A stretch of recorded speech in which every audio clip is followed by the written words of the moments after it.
Bonsoir à tous et à toutes et bienvenue dans cette nouvelle vidéo, j'espère que vous allez bien. Ce soir nous allons lire la suite de Méfiez-vous des abeilles, qui est plutôt une chouette histoire. Bon, comme d'habitude il est presque 22 heures et il fait encore clair. La luminosité va baisser au fur et à mesure que je vais lire, c'est tant pis. Mais déjà hier j'ai pas eu le temps de lire, demain j'aurai probablement pas le temps de lire, donc aujourd'hui nous sommes le mercredi si je dis pas de bêtises, ouais, 11 juin, donc ici c'est sur le moment où je suis libre. Comme ça, demain, toute la journée, je ferai le montage, j'essaierai de la sortir demain. J'espère que de votre côté, vous, tout va bien. Oups là, j'ai failli tomber de ma chaise. Que vous êtes confortablement installés pour la suite de Méfiez-vous des abeilles avec le pauvre gars, comment il s'appelle? Ouais, Grégo le zéro, comme tout le monde l'appelle. Je pige pas pourquoi, pour moi, tout ce qui est harcèlement, des choses basées sur le physique, c'est dégueulasse. Je trouve que il y a pas mal de choses qui ne vont pas avec ce pauvre garçon. Et surtout... Est-ce qu'il y a que moi qui trouve ça un peu immoral, le système de changement de corps, surtout mixte? Déjà, c'est limite garçon à garçon, mais garçon-fille, hein?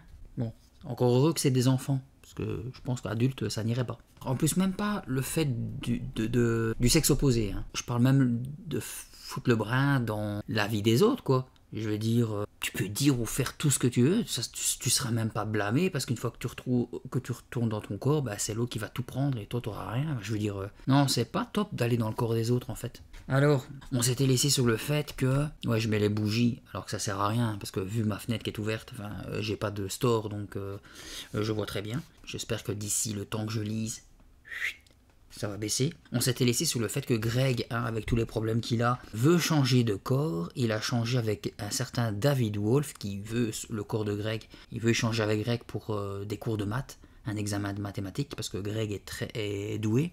Ah ouais, et ça s'est pas passé comme prévu parce qu'à cause des abeilles du voisin qui sont rentrées dans la maison, Greg est devenu une abeille. Il s'en est rendu compte une fois à la vitre parce que bon, hein, il voyait que quand il allait à gauche, à droite, l'abeille la suivait.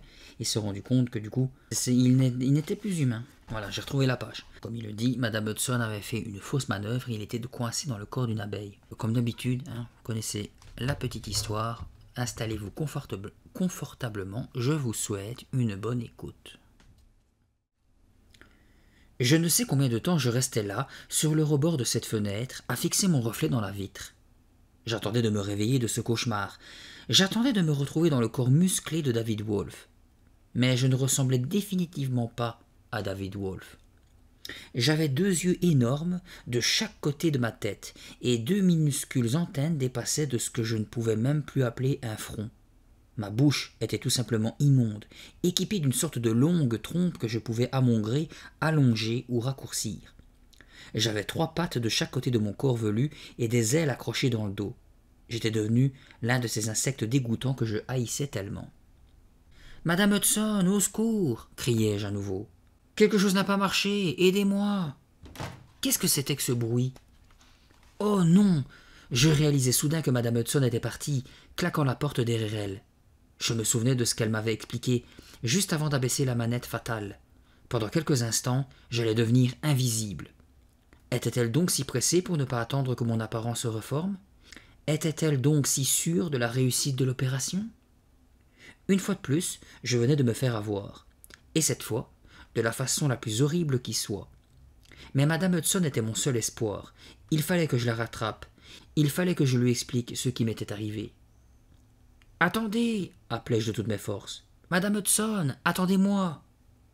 Battant des ailes comme un fou, je passai de la cuisine au salon. Par la fenêtre, je vis sa voiture encore garée devant la maison, mais la porte d'entrée était fermée, et une abeille est incapable d'ouvrir une porte. J'étais prisonnier dans ma propre maison. La porte de derrière, elle est entr'ouverte. Je me rappelai soudain que Madame Hudson en avait fait la remarque. C'était par là que ces maudites abeilles étaient entrées dans la cuisine. Je pris mon essor et constatai que je me dirigeais de mieux en mieux, mais je ne m'attardai pas sur cette pensée. Mon unique souci était de rattraper Madame Hudson avant qu'elle ne s'en aille. Je me faufilai par l'étroite ouverture de la porte, appelant désespérément « Madame Hudson, attendez-moi! Vous avez tout raté, je suis devenue une abeille! Aidez-moi !» Mais ma voix était si ténue qu'elle ne m'entendait pas. Je la vis ouvrir sa portière et s'installer au volant. Ma seule chance de redevenir moi-même était sur le point de disparaître. Que faire? Comment attirer son attention? Je volai droit à la hauteur de sa tête et bourdonnai à son oreille. « Madame Hudson, c'est moi, Grégory !» Elle poussa un léger cri et fit un geste de la main, le geste que l'on fait pour chasser un insecte importun. Je fus projeté vers le sol et m'écrasai brutalement sur la chaussée. Tout endolori, je bougeai la tête pour essayer de me repérer. Je découvris alors que je possédais aussi des sortes d'yeux minuscules disposés en triangle au sommet de la tête. Je les utilisais pour mieux voir. Alors je poussai un hurlement de terreur. Un énorme pneu s'était ébranlé et commençait à rouler droit sur moi. Madame Hudson allait m'écraser sous sa roue. J'allais être aplati comme le vulgaire insecte que j'étais. Je restais paralysé de terreur. Même avec mon étrange vision brouillée d'abeilles, je distinguais les profondes rainures de pneus qui roulaient lentement vers moi. Plus près. Plus près. « Il faut que je m'envole de là, me dis-je, affolé. Mais dans ma panique, j'étais incapable de contrôler les muscles inconnus qui faisaient fonctionner mes ailes. Je vais être écrasé. J'émis un faible cri, le dernier. Et la voiture s'arrêta. Tremblant de tout mon corps, je réussis enfin, je ne sais comment, à me propulser dans les airs.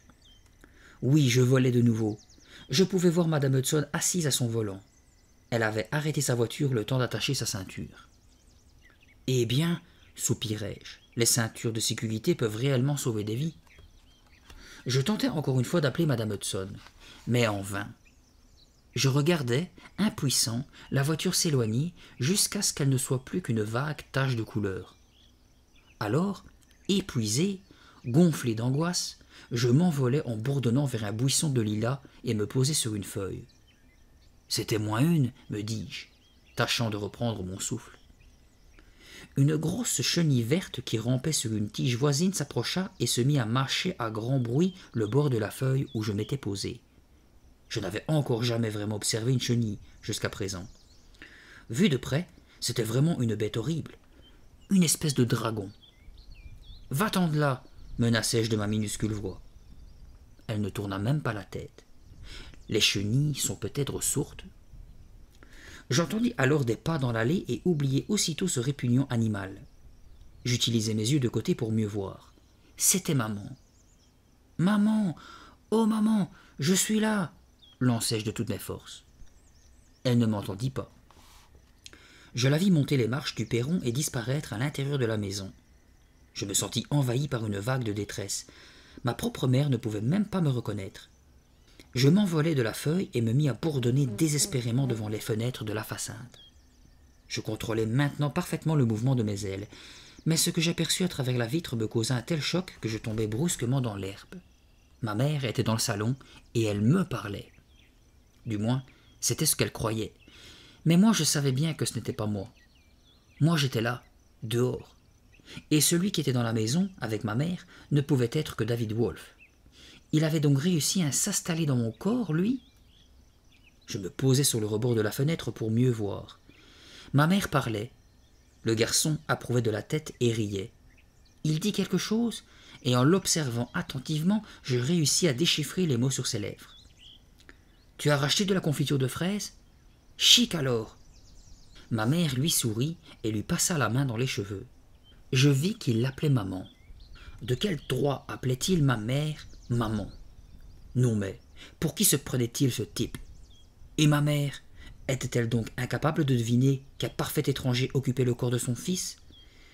Si les abeilles pouvaient pleurer, et je sais maintenant qu'elles ne peuvent pas, j'aurais éclaté en sanglots. De les voir tous les deux bavarder tranquillement comme ça, ma mère et ce faux Grégory, me mettaient hors de moi. Comme un fou, je m'élançai contre la vitre, la percutant de toute l'énergie de mon petit corps d'insecte. Bourdonnai-je. « C'est moi, Grégory. Regardez-moi, aidez-moi. » Inlassablement, je heurtai la vitre, et la heurtai encore, mais personne dans la maison n'y prêtait attention. Au bout de quelques minutes, je vis maman revenir de la cuisine avec une tartine de confiture, et l'autre moi se mit à mordre dedans avec appétit, laissant les miettes tomber sur le tapis. Je m'aperçus alors que je mourais de faim. « Au fait, qu'est-ce que ça mange une abeille ?» me demandai-je. J'essayais intensément de me souvenir de ce que j'avais pu lire sur le sujet. Je pensais à la chenille mâchonnant sa feuille. Les abeilles ne mangent pas de feuilles, ça j'en étais sûr. Que mangeaient-elles donc? D'autres insectes? Brrr! Cette idée me donnait la nausée. J'aurais mieux aimé mourir que de manger un insecte. Je m'envolais en bourdonnant vers le jardin, essayant de repérer quelque chose, n'importe quoi, qui puisse apaiser ma faim. En même temps, je remarquais que j'utilisais de mieux en mieux mon nouveau système de vision. Je me souvenais d'avoir lu un jour dans un vieil album intitulé « La vie des abeilles » que les yeux de ces insectes possédaient des centaines de minuscules lentilles assemblées en facettes. Voilà qui est intéressant, me dis-je, mais ça ne m'aide pas beaucoup à trouver de quoi manger. Pourtant, si je pouvais me rappeler ces détails à propos de la vision des abeilles, j'arriverais sans doute à me remémorer aussi de quoi elles se nourrissaient. Je me posai sur un buisson pour réfléchir plus commodément et remarquer une délicieuse odeur. Tournant la tête, je me trouvais face à face avec une belle fleur jaune qui embaumait. Je me souvins alors brusquement de ce que j'avais lu dans mon album. Les abeilles butinent. Elles butinent le pollen des fleurs. Tout excité, je me mis à volter au-dessus de la fleur, essayant d'aspirer quelque chose avec cette espèce de longue trompe bizarre que j'avais maintenant. Mais comment s'en servait-on? Je n'en avais pas la moindre idée. À force de voleter comme ça, dans tous les sens, je me sentais complètement épuisé. Si je ne trouvais pas rapidement de quoi me nourrir un peu, j'allais tomber de faiblesse. J'avais le vertige. Mes idées se brouillaient dans ma tête. Je n'étais même plus sûr d'avoir un jour été un garçon. Peut-être avais-je toujours été une abeille qui avait rêvé qu'elle était un garçon. Quelqu'un venait de claquer une portière de voiture tout près de là, et le bruit m'avait tiré de l'espèce de brouillard dans lequel j'étais en train de sombrer. Je me tournai de ce côté. « Papa !» Je le vis fermer la porte du garage, remonter l'allée et se diriger vers la porte arrière de la maison. « Papa, papa, c'est moi, Grégory. Papa, aide-moi. »« Salut, Grégory, » dit mon père. « Papa, m'écriai-je, fou de joie. « Papa, tu m'entends? Papa, tu vas m'aider ?» Mais il passa sans même me jeter un regard et s'adressa au faux Grégory qui venait à sa rencontre. Affreusement déçu, je me mis à bourdonner autour de leur tête. « Tiens, » fit mon père en riant, « on dirait que M. Anvers a perdu une de ses ouvrières. » Et il me chassa en agitant le journal qu'il tenait roulé à la main, me manquant d'un cheveu. « Ah oui, M. Anvers, » répéta le faux Grégory, comme s'il savait de quoi papa parlait. « Allons dîner, fiston, » dit papa en prenant affectueusement par les épaules le garçon qu'il croyait être son fils. Je les vis traverser la pelouse comme deux camarades et entrer dans la cuisine par la porte de derrière. « Papa, attends !» criai-je. « Attends-moi !» Je me lançai à leur poursuite à la vitesse d'une fusée, déterminé à pénétrer dans la cuisine en même temps qu'eux. Blam! La porte de la cuisine s'était refermée et mon minuscule corps d'insecte s'écrasa sur le battant comme une balle sur une cible. Pour la deuxième fois, je me sentis sombrer dans une profonde obscurité. Aïe! Où suis-je? Que m'est-il arrivé? J'étais sonné. Peu à peu, je repris mes esprits et constatai que j'étais toujours une abeille, une pauvre petite bestiole fragile qui avait failli se tuer contre une porte. Pour l'heure, je gisais sur le dos, dans l'herbe de notre jardin, battant comiquement l'air de mes 6 pattes dans un effort désespéré pour m'envoler. J'étais abeille depuis 1 heure à peine et j'avais déjà failli me faire tuer 2 fois. Mon pauvre Grégo le zéro, pensais-je amèrement. Même comme abeille, tu ne vaux pas grand-chose non plus. Je n'avais plus qu'une chose à faire, retourner au bureau de Madame Hudson et trouver un moyen de lui faire comprendre ce qui m'était arrivé. Je ne savais pas comment j'allais m'y prendre, mais il me fallait absolument essayer. Vrombissant sous l'effort, je réussis à me remettre sur mes pattes. Je vérifiai qu'elles étaient bien là, toutes les 6, et que mes ailes fonctionnaient. « Ça va, me rassurai-je. Tu peux le faire. Tu n'as qu'à voler jusqu'au bureau des échanges et entrer. Après, tu verras bien. » Je remuai mes ailes et m'élevai aussitôt dans les airs. Mais j'étais à peine à 1 mètre du sol quand j'entendais un bruit familier qui me glaça. Le miaulement de Grisby le chat. Brusquement, il bondit et me captura au vol entre ses longues griffes recourbées. Comme les griffes du chat se refermaient sur moi, je n'eus qu'une pensée. « Pique-le, pique-le !» J'allais le faire, lorsque soudain je me rappelai ce que j'avais lu dans La vie des abeilles. Quand une abeille utilise son dard, elle meurt. Et je ne voulais pas mourir. Je voulais rester en vie et retrouver mon corps d'avant. Au lieu d'utiliser mon dard, il valait mieux faire fonctionner ma cervelle. Grisby ouvrit sa gueule baveuse, prêt à broyer sa petite proie ailée. Mais au dernier moment, je réussis à me glisser entre ses griffes et les dents du chat claquèrent dans le vide. Je tentais de m'envoler, mais d'un coup de patte, Grisby me jeta de nouveau à terre. Il jouait avec moi comme avec l'un de ces ridicules jouets de caoutchouc que ma sœur lui offrait chaque année à Noël. Rassemblant mes dernières forces, je battis furieusement des ailes et m'envolai aussi vite, aussi haut que possible. Un coup d'œil en arrière, un seul de mes yeux me suffit pour cela, m'apprit que le chat, étonné, était resté le derrière dans l'herbe, sa patte aux griffes écartées inutilement levées. L'espace d'une seconde, je fus envahi par une extraordinaire sensation de triomphe. « Tu l'as eu, Greg, me lançai-je à moi-même. Toi, une petite abeille de rien du tout, tu as donné une leçon à cet ignoble matou. » J'étais si fier de mon exploit que j'exécutai dans les airs un grand cercle victorieux. Et whap! Oh non! Qu'est-ce que c'est encore que ça? J'avais foncé, tête baissée, dans quelque chose de souple, d'élastique, qui m'emprisonnait les pattes. Je me débattis pour me libérer, tirant, poussant, bourdonnant sourdement. Rien à faire, j'étais pris. Ha ha ha ha! Je frissonnais de tout mon corps en entendant ce rire bien connu, et je compris brutalement ce qui m'était arrivé. J'étais pris dans le filet de monsieur Anvers. Une vague de désespoir me submergea. Je savais ce qui allait m'arriver. Monsieur Anvers m'enfermerait dans l'une de ses ruches, et plus jamais je n'en sortirais. « Allez, allez, mes mignonnes, chantonnait monsieur Anvers. On rentre à la maison, on retourne au travail, mes petites fleurs de miel. Au sourd bourdonnement qui s'élevait autour de moi, je compris que je n'étais pas la seule abeille prise au filet de monsieur Anvers. D'ailleurs, de mon œil droit, j'en apercevais une qui me ressemblait en tout point. Elle vint se poser juste en face de moi, les antennes frémissantes. Quel monstre! Je sentis mes pattes trembler de frayeur, mais comme je me détournais, je me retrouvais nez à nez avec une autre abeille. Une autre. Et encore une autre. Chacune me paraissait plus effrayante que la précédente, avec leurs yeux énormes et leurs horribles antennes. Et toutes bourdonnaient, menaçantes, en me regardant. Plus monsieur Anvers capturait d'abeilles, plus le bourdonnement s'amplifiait. Je me retrouvais précipité, pêle-mêle, au milieu d'un monceau d'insectes affolés dans un grouillement de cauchemar. Je n'avais jamais été aussi terrifié de ma vie. Je hurlais de toute ma ridicule petite voix. Je tentais de grimper le long du filet, mais mes pattes et mes ailes étaient emmêlées dans d'autres pattes gigotantes, d'autres ailes frémissantes. Mon corps était coincé sous d'autres corps velus et répugnants.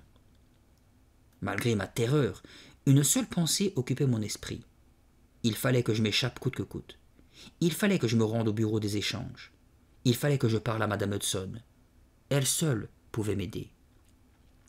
Puis une autre idée me pétrifia de frayeur. Si je n'arrivais pas à m'échapper, j'allais rester une abeille pour le reste de mes jours. Monsieur Anvers transportait ses prisonnières vers l'enclos grillagé et je ne savais plus que trembler et bourdonner, submergé par l'affolement. Comment une chose pareille avait-elle pu m'arriver? Comment avais-je pu être aussi stupide pour vouloir changer de corps avec quelqu'un d'autre? Pourquoi n'avais-je pas su me satisfaire du corps en parfait état de marche qui était le mien? Monsieur Anvers ouvrit la porte de l'enclos derrière son garage. « Nous voilà de retour, mes jolies petites fleurs de miel, » roucoula-t-il. Il retourna le filet et le secoua à petits coups, faisant tomber une à une les abeilles à l'intérieur des ruches, sans avoir l'air troublé le moins du monde par le bourdonnement infernal qui s'élevait. Et puis, ce fut mon tour. Quand je vis les doigts de monsieur Anvers prêts à se refermer sur moi, je m'accrochai de toutes mes pattes au filet. Je me souvenais soudain de son discours de bravache sur les véritables apiculteurs qui ne portaient pas de gants, comme lui, parce que ses abeilles avaient confiance en lui. Je regardais ses doigts s'approcher. Quel plaisir ce serait d'enfoncer mon dard, profondément, dans la peau de ses doigts grassouillets. Je le fais? Je le pique? Je ne le piquais pas. Je ne voulais pas mourir. Certes, ma situation paraissait sans issue, mais je me cramponnais encore à un lambeau d'espoir. D'une façon ou d'une autre, je réussirais peut-être à m'échapper de cette prison pour abeilles et à me retrouver dans mon véritable corps. Cela semblait peu vraisemblable, mais j'étais décidé à tenter l'impossible. Et voilà, ma mignonne, susurra M. Anvers. Il ouvrit l'un des tiroirs de l'une de ses ruches et m'y laissa tomber. Je ne pus que gémir. Oh! Il faisait si sombre là-dedans. Où aller? Que faire? L'atmosphère était chaude et humide. J'étais environné par un bourdonnement sourd. Je ne peux pas supporter ça, criai-je. Je ne peux pas. Je me sentais devenir complètement cinglé. Autour de moi, des abeilles s'affairaient dans l'obscurité. Je ne bougeais pas d'où j'étais, bien trop terrifié pour risquer un pas. Brusquement, je me rappelai que je mourrais de faim. Si je ne trouvais pas quelque chose à manger, jamais je n'aurais assez de force pour tenter de m'échapper. Je me mis à tourniquer ici et là, essayant de me repérer. Du coin de mon œil gauche, je vis une abeille qui m'observait. La peur me saisit. Les abeilles s'attaquaient-elles entre elles à l'intérieur d'une ruche? Je ne me souvenais pas d'avoir lu quoi que ce soit à ce sujet, mais celle-là avait vraiment une tête à chercher la bagarre.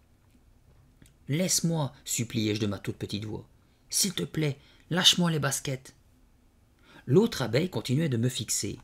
Ses énormes yeux globuleux me paraissaient noirs de colère. Je reculai prudemment. « Je m'en vais, bégayai-je d'une voix aiguë. « Il faut que j'aille travailler. » L'autre abeille remua ses antennes. Était-ce une menace? Allait-elle se jeter sur moi pour me piquer? Je tentais de m'envoler, de me cacher quelque part. Mais j'avais si peur que je n'arrivais même plus à contrôler le mouvement de mes ailes. Pourtant il me fallait sortir de là. Il me fallait trouver quelque chose à manger. Tout tremblant, j'avançai sur la pointe des pattes, guettant nerveusement autour de moi. Sur la paroi du fond, je distinguai un amas d'abeilles occupé à construire quelque chose. « Des rayons de miel !» Et là où il y a des rayons de miel, me dis-je, il y a du miel. J'avais toujours détesté cette pâte collante et sucrée, mais cette fois je n'avais pas le choix. Il me fallait en manger, et tout de suite. Prudemment, je m'approchai des ouvrières. Les observant du coin de l'œil, je les voyais faire des choses dégoûtantes. D'abord, elles se servaient de leurs pattes pour détacher de leur abdomen des sortes de flocons cireux qu'elles fourraient dans leur bouche, remuant leurs mandibules de haut en bas comme de petites machines à mâcher. Puis, elle recrachait cette pâte et la modelait pour construire les alvéoles. Ce spectacle répugnant me soulevait le cœur, mais je n'avais pas le choix. Il me fallait manger du miel, même mêlé à de la bave d'abeille. Je déroulai ma longue trompe et m'en servant comme d'une petite pompe, j'aspirais une grosse goutte de miel. À ma profonde stupéfaction, je trouvais cela bon pour la première fois de ma vie. Je me mis à aspirer avec appétit, comme si c'était du chocolat au lait. J'appris aussi vite à rouler et dérouler ma trompe.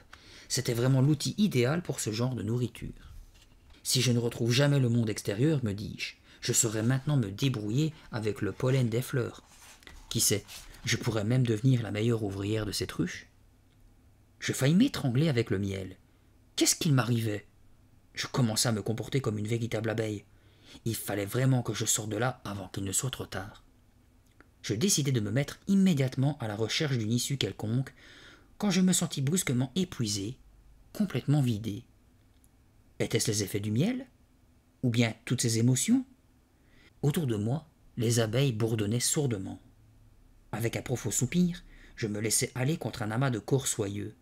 Je sombrais dans la chaude obscurité de la ruche, environné par son perpétuel bourdonnement, respirant le parfum sucré du miel.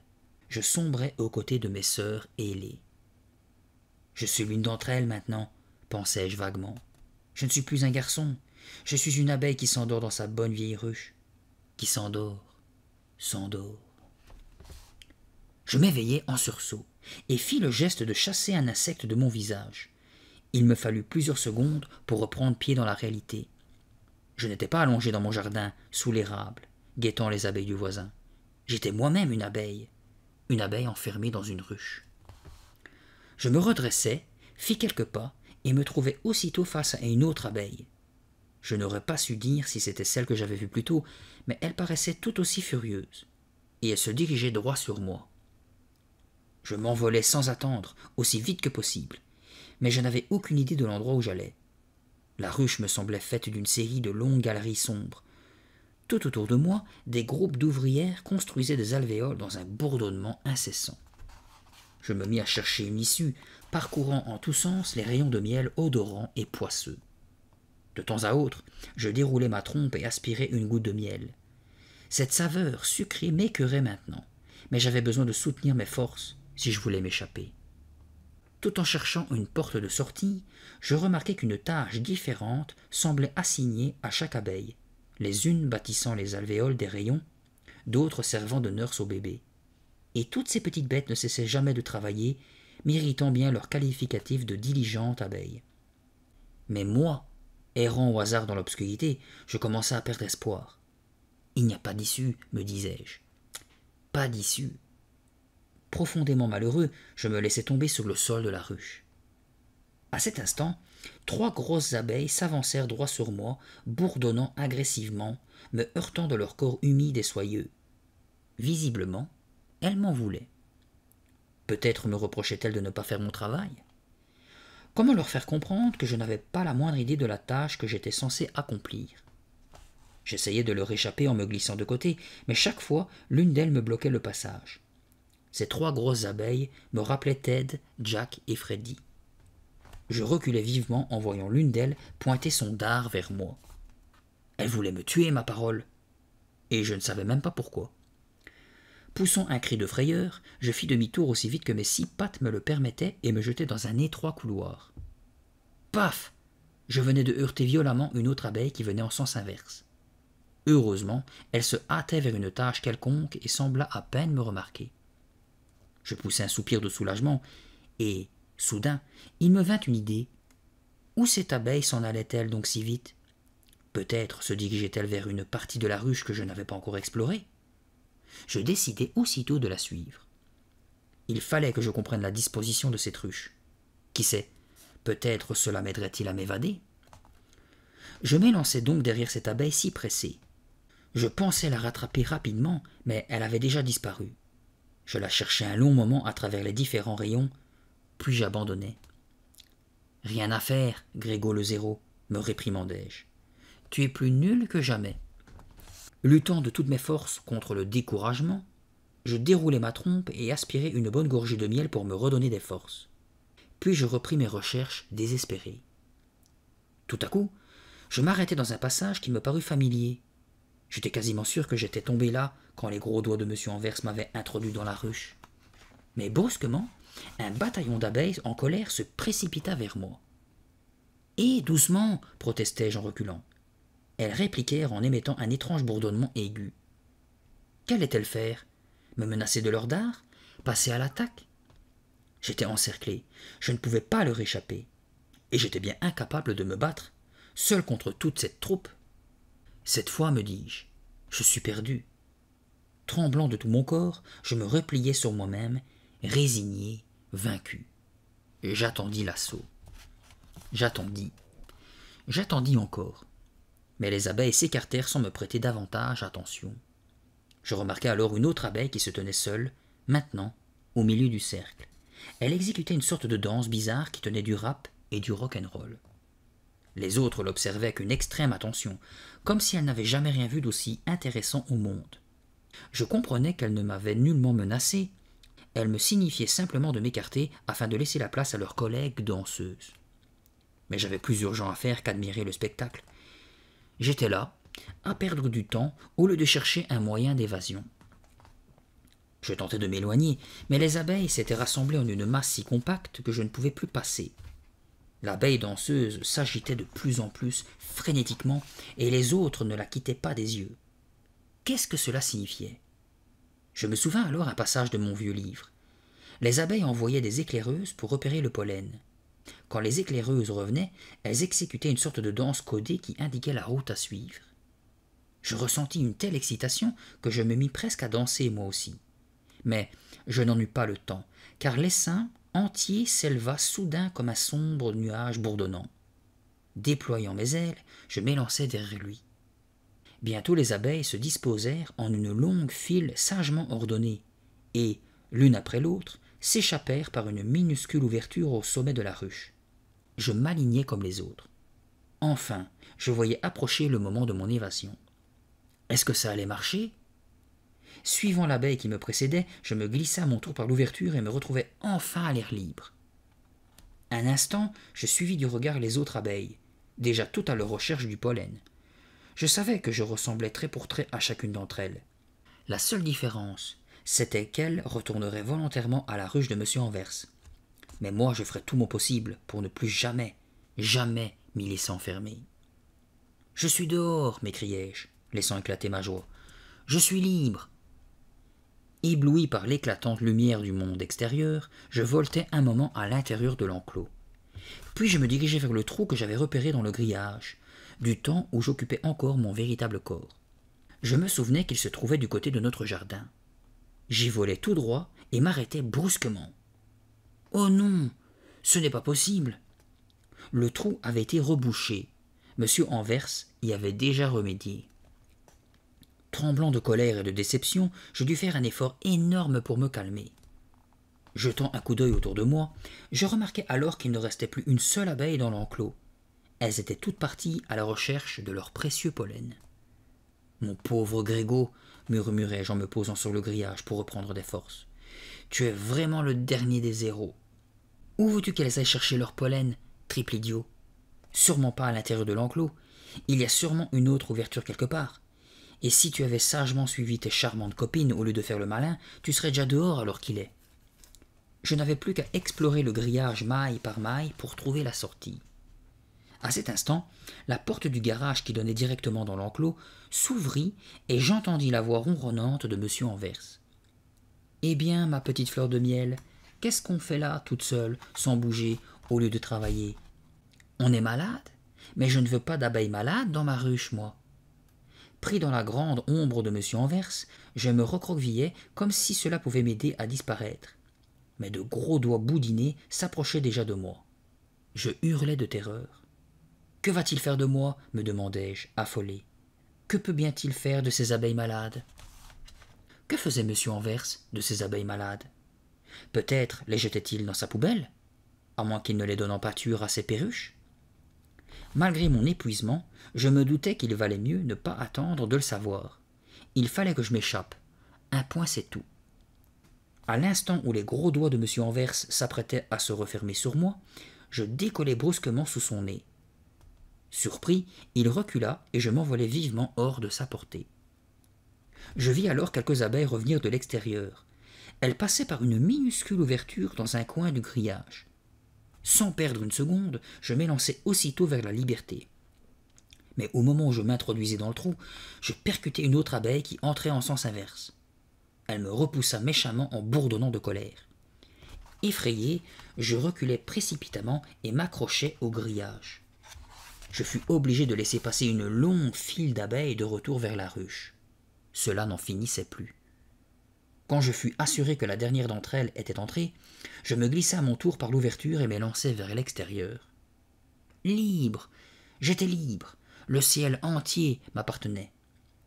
Et cette fois, monsieur Anvers, m'écriai-je, oubliant d'un coup ma fatigue et mes angoisses, vous n'êtes pas près de revoir cette abeille-là dans votre ruche.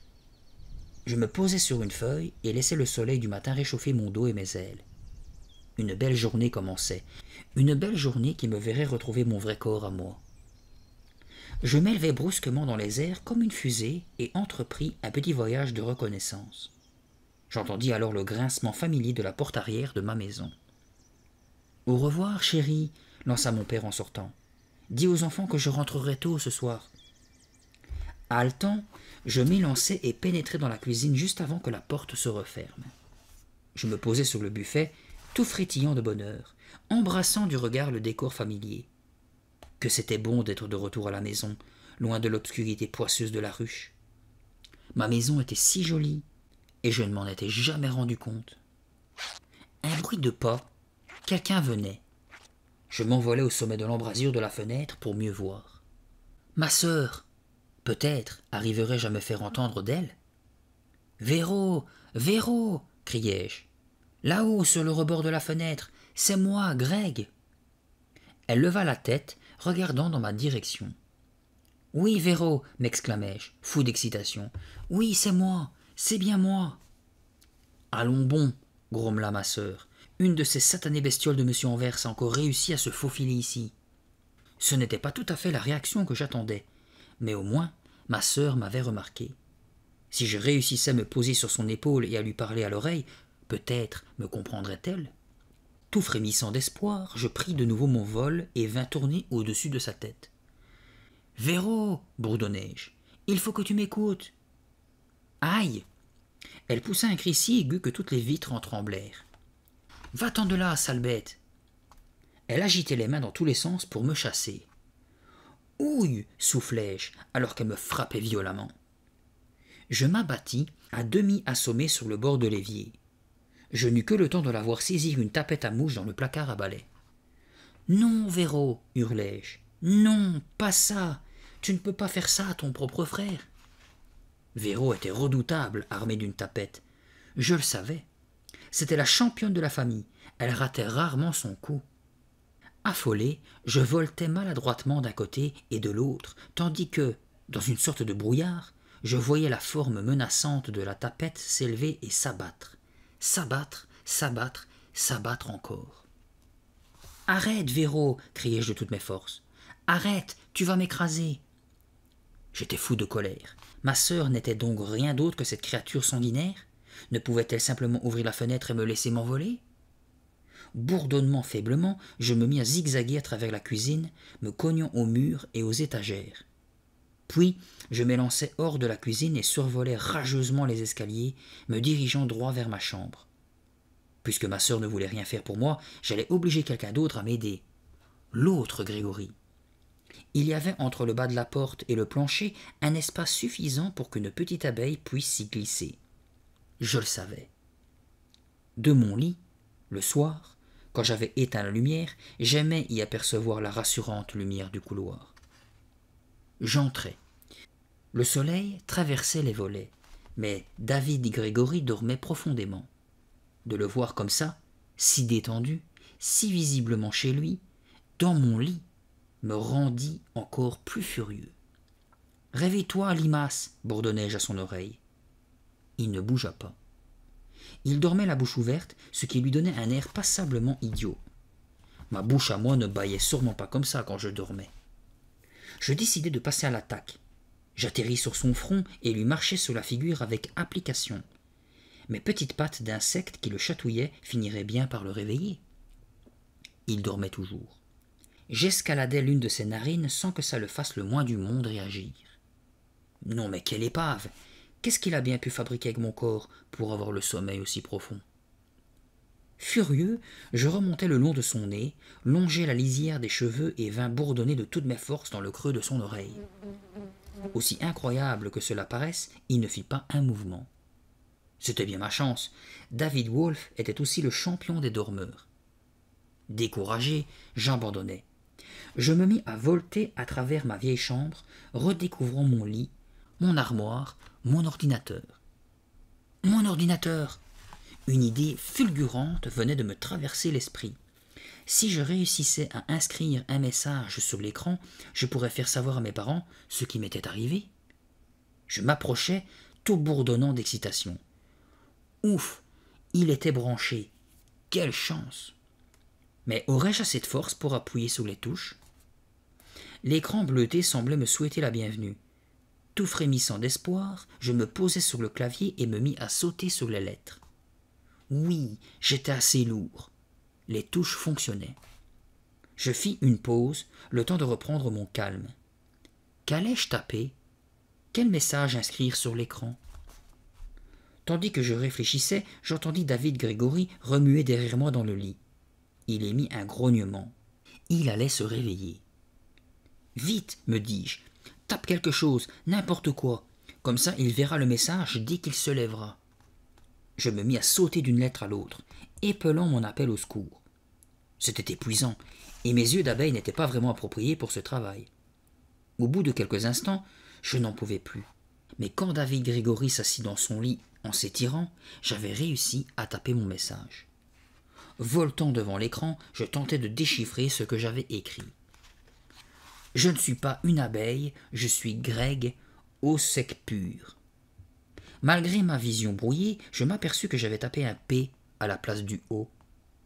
Je voulus retourner au clavier pour faire la correction, mais je n'en pouvais plus. comprendrait-il? S'il lisait cette phrase et me voyait perché sur le bord de l'ordinateur, comprendrait-il? Oui, David Wolf, qui habitait maintenant le corps de Grégory Dunoy, comprendrait. Je me dépêchai de grimper au sommet de l'ordinateur pendant que l'autre sortait du lit. Il s'avança. Je le regardais avidement. Il se passa les doigts dans les cheveux, bâilla, s'étira encore. « Par ici, David !» appelai-je. « Approche de l'ordinateur. Approche, s'il te plaît. David !» Il ramassa un jean qui traînait par terre et l'enfila, puis fit de même avec une chemisette froissée. « David, je t'en prie !»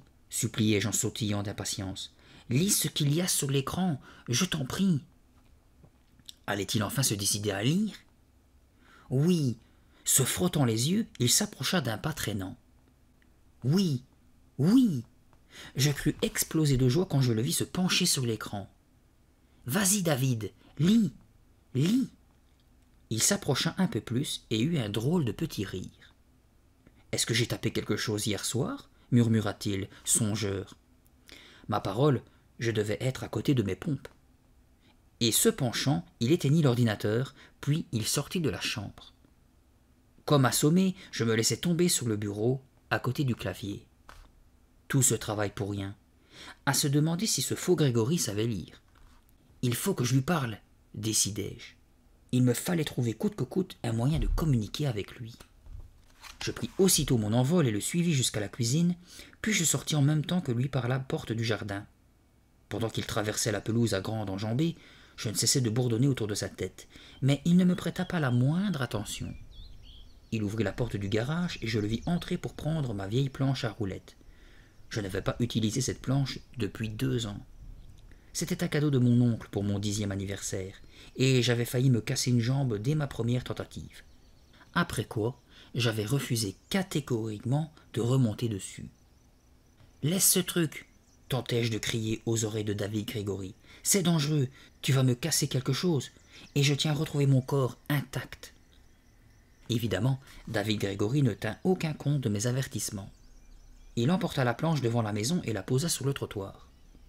Quelques minutes plus tard, Cathy et Lisa apparaissaient au coin de la rue. Je m'attendais à les voir pouffer et se moquer de l'autre moi, comme à l'ordinaire. Mais à ma totale stupéfaction, je vis Lisa rejeter ses boucles en arrière d'un petit geste coquet. « Salut, Greg !» lança-t-elle. « J'espère qu'on n'est pas en retard ?» Le soi-disant Greg le gratifia d'un large sourire. « Pas du tout !» répondit-il avec ma voix. « On va au terrain de jeu, on aura plus de place pour votre première leçon de planche. » Je n'en crus pas mes oreilles. Une leçon de planche? Au terrain de jeu? Qu'est-ce que c'était que cette histoire? Tu ne nous en voudras pas, hein, Greg, reprit Lisa. Mais on a raconté aux copains que tu étais un vrai champion. D'abord, ils ne voulaient pas nous croire, mais maintenant, il y en a quelques-uns qui aimeraient bien que tu leur donnes des leçons à eux aussi. Pas de problème, les filles, l'interrompit le faux Greg. Allez, on y va. Il sauta sur la planche et se mit à rouler sur le trottoir avec l'aisance d'un champion. Cathy et Lisa le suivant au petit trot. J'étais sidéré. Il me fallut plusieurs secondes pour reprendre mes esprits et décider de les suivre. Finalement, je m'élançai derrière eux sans cesser de marmonner. Incroyable! Grégo le Zéro, prof de planche à roulettes. On aura vraiment tout vu. Quelques minutes plus tard, nous étions au terrain de jeu. Un petit groupe d'élèves attendait déjà le faux Grégory qui se mit aussitôt à leur faire une démonstration en commentant tous ses mouvements. Je vins de nouveau bourdonner autour de sa tête en lui criant à l'oreille « David! David Wolf! C'est moi, Greg, le vrai Grégory Dunoy !» Il m'écarta d'un geste machinal. Je revins à la charge, et cette fois, le choc de sa main me jeta à terre. Alors, j'abandonnai. David Wolf, j'en étais sûr maintenant, ne me serait d'aucune utilité. Madame Hudson restait mon seul espoir. D'ailleurs, elle était la seule à savoir faire fonctionner ces appareils. Elle seule pouvait redresser la situation.